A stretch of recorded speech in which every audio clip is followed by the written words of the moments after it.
su'aasha Soomaalidu ma Carabba mise waa Afrikaan waxa hubaal inay tahay su'aal ay Soomaalidu ku muransan yihiin waxayna u qaybsan yihiin kuwa isku arka in nasabkoodu uu ka soo farcamay reer Bani Haashim iyo kuwa ku doodaya in qofka Soomaaliga uu yahay Afrikaan ka soo farcamay isirka loo yaqaano Kushitiga oo isirka ay ka soo jeedaan dadka Afrikaanka kuna abtirsadaan Xam bin Nuux.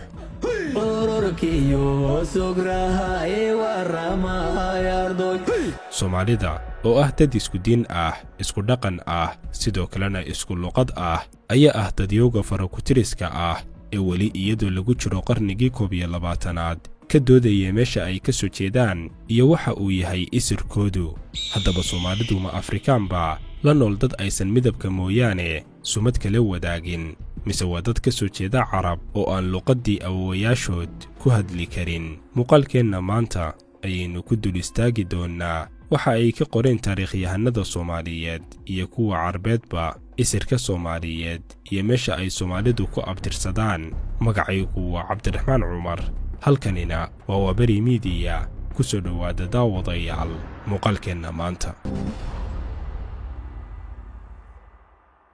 بيهدينو سيدي نفوكانا مرتوان على بركاي محيرتو بيلي إلهي. Soomaalida ayaa qowmiyad ka mid ah qowmiyadaha deegaanka Afrika waxayna u qaybsamaan qabaa'il iyo reero asalkoodii hore reer guura.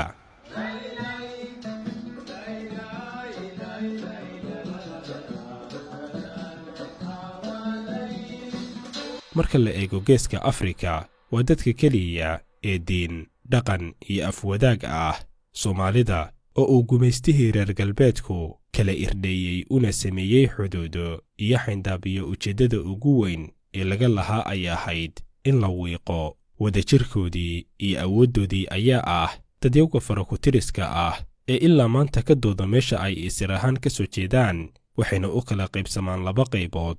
qayb ku dooda inay yihiin Carab iyo kuwa kale oo ku doodaya inaysan Carabta diin mooyaane wax kale wadaagin yihiinna Afrikaan dhul iyo midab la wadaaga Afrikada kale. haddaba aynu istul istaagno koox kasta iyo meesha ay salka ku hayso dooda ay aaminsan yihiin.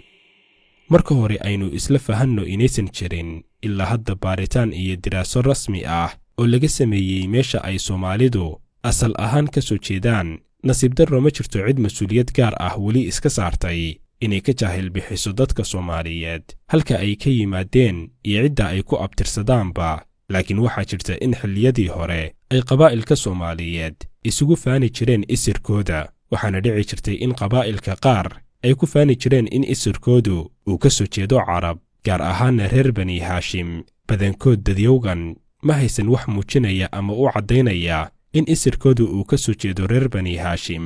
qaybtood waxay ka ahayd jeclaanshiyo ay u qabeen nebiga naxariisii nabadgeliya korkiisa ha ahaatee iyo diinteenna suubanba. dabcanna way jiraan kuwa haddii ay abtirsadaan laga yaabo inuu galo abtirsinyahoodu reer Bani Haashim iyo sidoo kale Qurayshba. laakiin marka la eego dhaqankii baadiyaha oo meesha ay Soomaalidu ka soo jeedaan waxaa caado ahaan jirtay ilaa haddana in qabaa'ilka lagu ammaano laguna aflagaadeeyo isirkooda iyo meesha ay ka soo jeedaanba heer la gaarsiiyo qabaa'ilka qaar in la faquuqo oo dadka laga dhex saaro lagulana dhaqmo qaab bini'aadantinimada iyo islaamnimada ka baxsan iyada oo uusan kan takooraya garanayn sababta uu ku takooray kan la takoorayna uusan garanayn sababta loo takoorayo oo dadkii kale looga dhex saaray.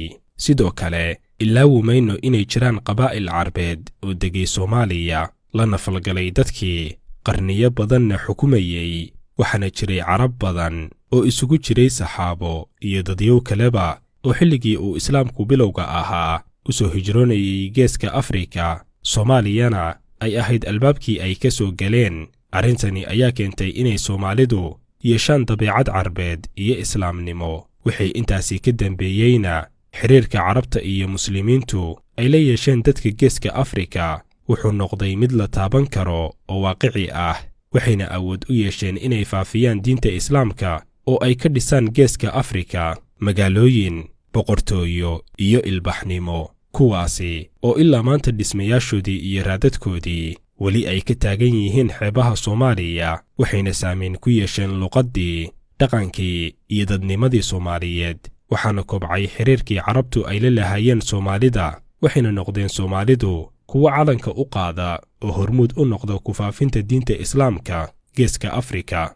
haddii aynu u nimaanno luqadda Carabiga ayaa boos weyn ku dhex leh bulshada Soomaaliyeed, waxaana si weyn loogu faafiyaa oo lagu bartaa masaajidada, iskoolada iyo sidoo kale dugsiyada Quraanka, waxayna ahayd luqadda Carabiga had iyo jeer luqadda rasmiga ah ee barbar socota af Soomaaliga dhanka isgaarsiinta iyo qoraalka, qorista qandaraasyada, diiwaangelinta taariikhda iyo suugaanta, iyo faafinta shucuurta wadaniyadeed ee dadweynaha Soomaaliyeed gumaysigii ka hor iyo sidoo kale xorriyaddii kadibba. inkasta oo gumaystihii reer Yurub uu isku dayay inuu ka fogeeyo dadka Soomaaliyeed af Carabiga, isagoo garwaaqsanaa in jacaylkan iyo ku dheganaantan ay Soomaalidu luqadda Carabiga ugu dhegan yihiin ay ku xiran tahay jacaylka ay u qabeen diinta Islaamka, maadaama ay tahay luqadda Quraanka, ayuu sameeyey isku dayo badan oo lagu tirtirayo raadkan laguna fogeynayo Soomaalida wax walba oo af Carabi ku saabsan. laakiin culimadii diinta, madaxdii iyo dagaalyahanadii Soomaaliyeed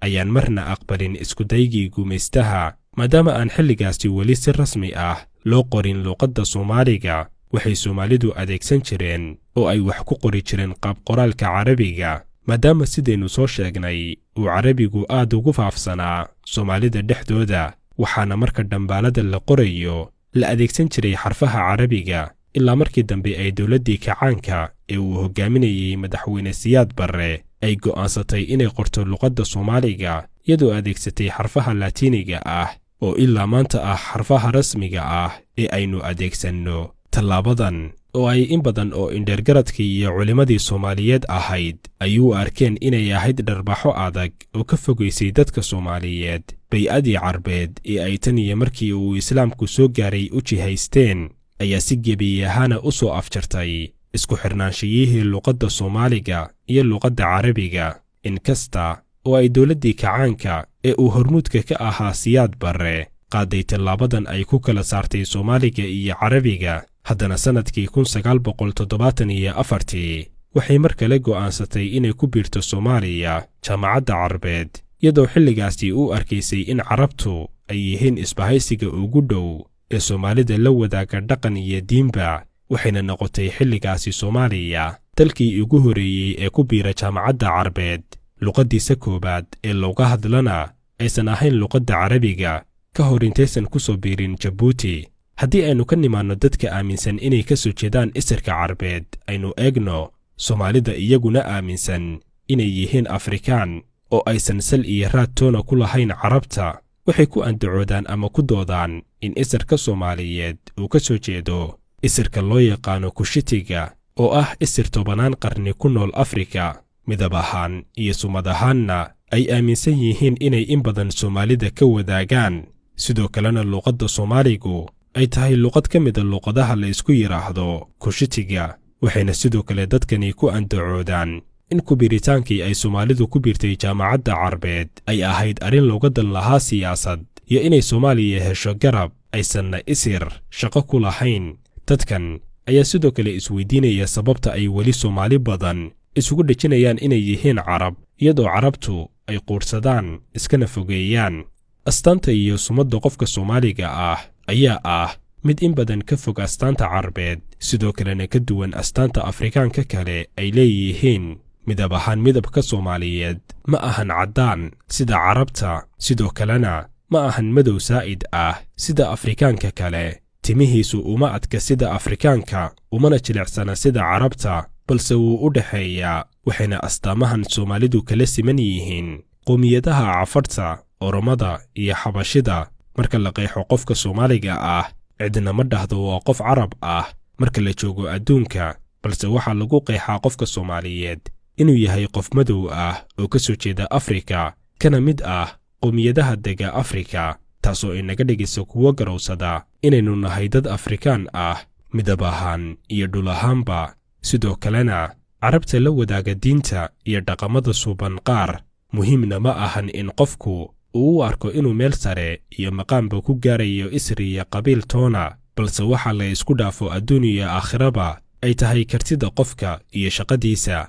waxaana tusaale kuugu filan abulahab oo ahaa adeerkii nebi maxamed naxariisi nabadgelyo korkiisa ha ahaatee, isir ahaanna ka soo jeeday reer bani haashim, iyo bilaal binu rabaax oo ahaa mu'addinkii nebiga kana soo jeeday xabashida, inta ay isku jiraan darajo ahaan maalinta qiyaame, in midna uu ku jiro naar, midna uu nebigu naxariisi nabadgelyo korkiisa ha ahaatee sanqadha kabihiisa ka maqlay jannada isaga oo maalin hurda.